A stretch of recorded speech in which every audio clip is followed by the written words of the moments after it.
Jack, Mike, we're here at iCapital Connect. Great to have you. Thanks for having us. Really excited to be here. Great to be here. Well, we have Jack Hanna, President and COO of GeoWealth, Mike Doniger, Head of Platform Partnerships here at iCapital. I think we have a really interesting conversation on tap because there's so much going on at the intersection of models, the intersection of customization, and UMAs. And you two are both doing it. So we'd love to dive in. Jack, I'll start with you.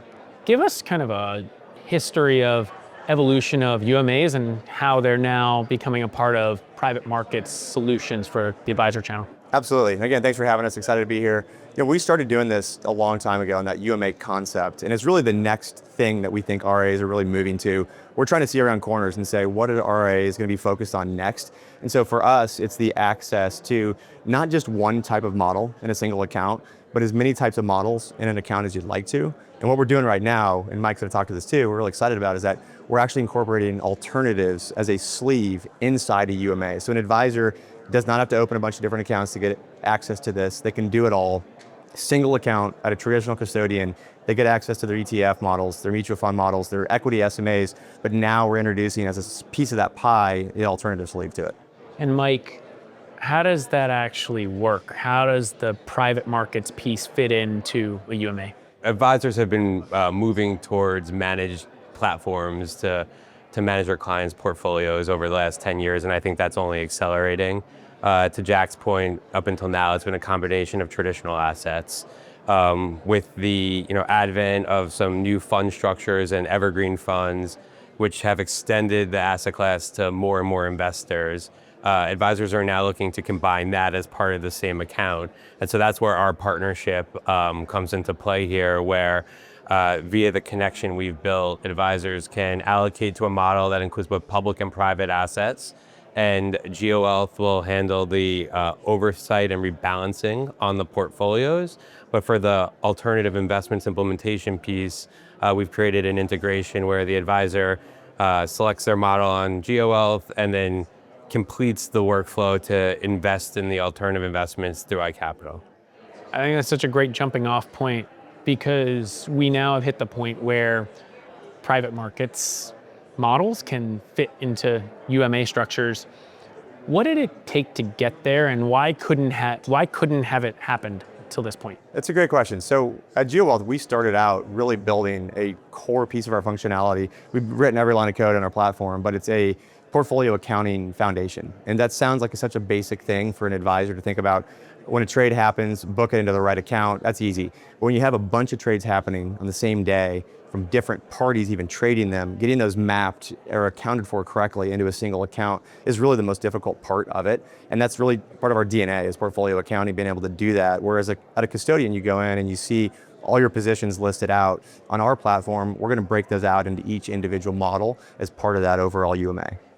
And Mike, how does it actually work in terms of the private markets products fitting into the UMA? What needs to be, how do those two systems need to talk to each other? Yeah, I think it's a few things. I think to Jack's point, right, the expertise they have around the management of the UMA and some of the rebalancing logic, the sleeve that's going to hold alternatives has to have different logic and behave a little bit differently than the rest of the portfolio, right? These types of investments don't trade and aren't executed the same way. Having the ability to manage for longer lead times for investment or withdrawal and the cash management around that's important. I think, too, right, a lot of what iCapital has built on the platform is streamlining the investment process for alternatives in general, right, and private investments in general, with the fund structures, the digital workflow we have, and then the connectivity we're building, right, to the GeoWealth platform.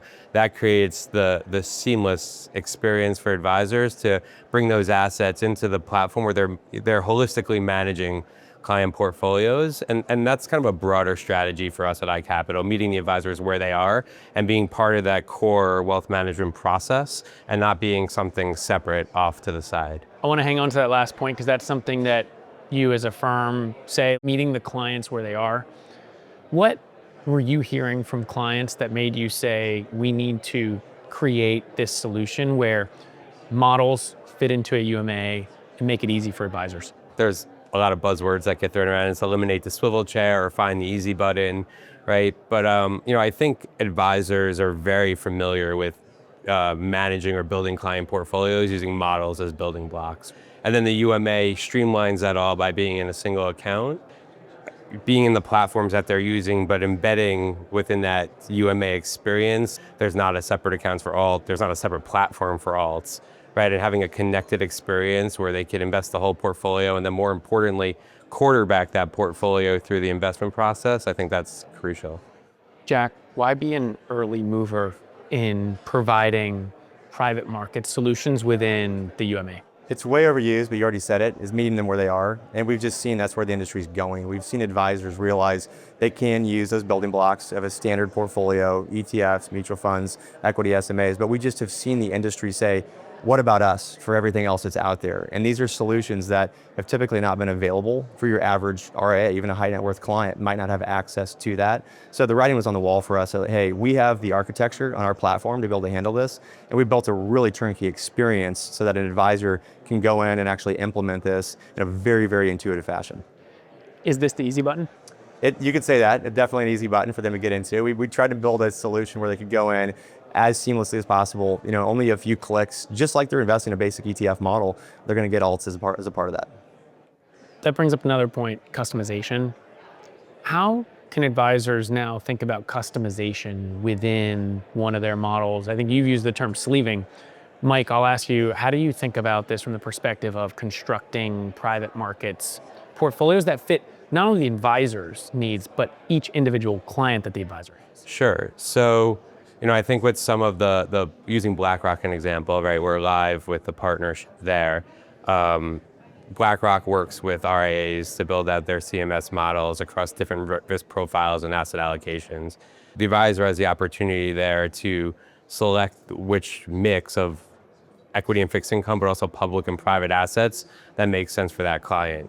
I think, mentioning this is early innings, right? I think taking a step further, there's a world where whatever the approved list of funds that a firm has on their platform, the advisor can have some control about how they mix and match those building blocks to customize for clients also. Brings up an interesting question, which is the GPs. How will the GPs think about this, and what type of GPs are well suited to be in a model? I think that in general, those GPs are looking at this holistically and they want to work with these firms. A lot of firms don't want to just outsource every part of asset management and say, take this, give us a model back. They want to actually be hands-on. That way they can have a conversation with their clients and say, hey, I worked with whatever GP this might be to build this particular model, so that they're very involved with that. And it's the GPs that are really more open-minded in how they're going to approach it. They might not take every single sleeve or position inside a model. They might want to say, hey, we're best of breed in these 3 or 4, or we can bring in somebody else for a completion piece. And so it's not just everything for them. I want to touch on that because I think that's a really important theme in private markets, especially as you have platforms that get bigger and bigger across different strategies and asset classes, is can firms be all things to all people? Maybe some firms think they can, but there's also an element of how do you create the best of breed models? How do you both think about that? I think it's a choice for the advisor, right? In a lot of cases of customization for the client versus scale, right? And I think it's finding a balance in the middle of those two things. The more that they're customizing for each client, the less scalable that's going to be, and it's leveraging those building blocks kind of to meet their level of comfort, but also their clients' needs in the best way possible that mixes both.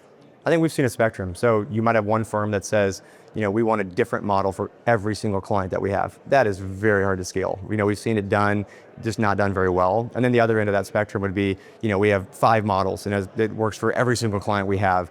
Obviously, it's always in the middle there. And so you build out a supermarket shelf that's got a good variance of models, different minimums, different levels. You want a lot of alts, you want a few alts as part of that. So you build out a nice, robust marketplace within a firm, and it works pretty well.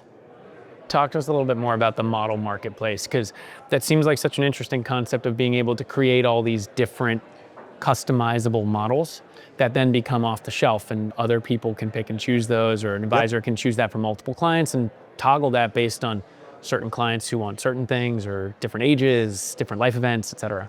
We have a model marketplace on GeoWealth that really is across that spectrum. And so we have just traditional third-party asset managers that have basic models.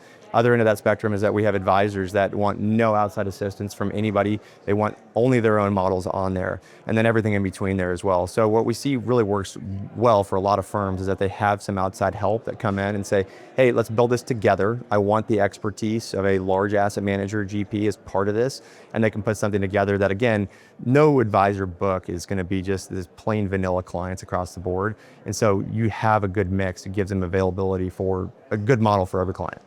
Mike, what is the next evolution of model portfolios look like, and then as they fit into UMAs? Yeah, so I think it's a few things. One, right now, our integration is taking advantage of our multi-investment workflow. That includes, if there's multiple funds in a model, having them all come over into a single checkout experience with the funds and amounts populated for the advisor to have that single checkout process at one time. Right now, that's on a client-by-client, account-by-account basis. Throughout this year, we're going to be building that out further, where it's more of a many clients to many funds model, and then same on the opposite side, a multi-redemption workflow, which gets the alts investment experience to feel closer and closer to model management that advisors may be used to with ETFs and mutual funds. What do you think GPs need to understand about, one, advisor workflows, and two, about something you just mentioned, model management? I think on the architecture side, don't be afraid to incorporate outside parties. You may not have the best position for every single sleeve or model that you build. So don't have a high fence around what you think is out there. A lot of advisors really appreciate when somebody says, hey, we might have somebody else that's best of breed for another position in this model. And the advisor, that's received really well by the advisor community. I think it's continuing to make it easier and easier, right? Advisors, if something's hard, advisors are going to be less likely to adopt it. So it's really taking as much of the friction out of the process as possible. Jack, you've seen this play out over the last 15 plus years, been at GeoWealth, and obviously you've had UMAs for a while, but now focus on private markets. What do you think are some of the lessons learned from the evolution of SMAs, UMAs, model management that you can take with you as you continue to build out the private markets capabilities? Scalability is always number one for us. And so, Mike just alluded to it. We want to make this as easy as possible for an advisor to do this. If they want to invest in a model that has, 3 or 4 or 5 sleeves or models in it, they would have to go out and they'd literally have to do that for 3 or 4 or 5 different accounts. We built this out with iCapital, so it's super seamless. They literally are going to go through a workflow on our platform that hooks into iCapital. Checkouts there, they can go through that checkout process because the client gets involved too. We make that as easy as possible. Nobody wants to go to a client for signatures 5 times. They want to make that as easy as possible. When I listen to you, I think of puzzle pieces. It feels like you're all fitting the pieces of the puzzle together. GeoWealth's a piece of that puzzle, BlackRock's another piece of that puzzle, iCapital's another piece of that puzzle. Mike, how did you, as you thought about building out this partnership, how did you think about fitting the pieces of the puzzle together? I think we obviously have a strong partnership with BlackRock. GeoWealth had clearly put a lot of time and thought into the management of the UMA and the rebalancing logic and how to handle that, including alts. And so I think it was kind of a natural fit there. The teams have kind of dug in and worked well together. We're moving quickly, and we're really excited for kind of what's to come. What's next from your perspective? Give them the tools that they need to get a total complete portfolio. They can pick whatever model they want to, customize it as far as they'd like to go, add as many alt components or sleeves as they want. What's missing from the post-investment side? So what I'm really getting at here is, as you think about reporting, portfolio monitoring, valuation software that makes things more real-time, particularly as we get into evergreens, because evergreens are going to be the building blocks of the private markets components of the UMA. So what still needs to happen on the post-investment side from a technology perspective and making data flow faster, more seamless, to make this even an easier process? It's interesting from the advisor's perspective. They push their buttons and they're kind of done with the process. For us, a lot of that work starts post-trade. The portfolio accounting has to take place there. Things like portfolio accounting and performance reporting and billing, aggregation, all getting into one system is what we've always done. And so to get everything together, even post-initial trade, something as simple as a cash extraction or cash injection in a traditional model is pretty basic. But what we're doing now with alternatives is a whole new paradigm. So there's been a lot of work, as Mike just said, rolled up our sleeves, product team spent a ton of time over the last year plus working through what that looks like. So it's not just an initial investment and you're done, it's everything that comes after that. It's really where the work starts. I think you bring up a really good point, and this is something iCapital's really focused on with its data solutions business and a number of recent acquisitions on the post-trade side. So how does that impact all the things you're going to be able to do when you think about combining the piece of the puzzle that Jack just mentioned? Yeah, so our integration, to Jack's point, right, it's not just the handoff for the investment piece, but it's also what data we're feeding back into GeoWealth to allow both GeoWealth and the advisor to have a view of the investment status of the funds within the portfolio so they can conduct that cash management as, depending on where they are in the window for subscriptions and redemptions. It's for that post-trade performance reporting.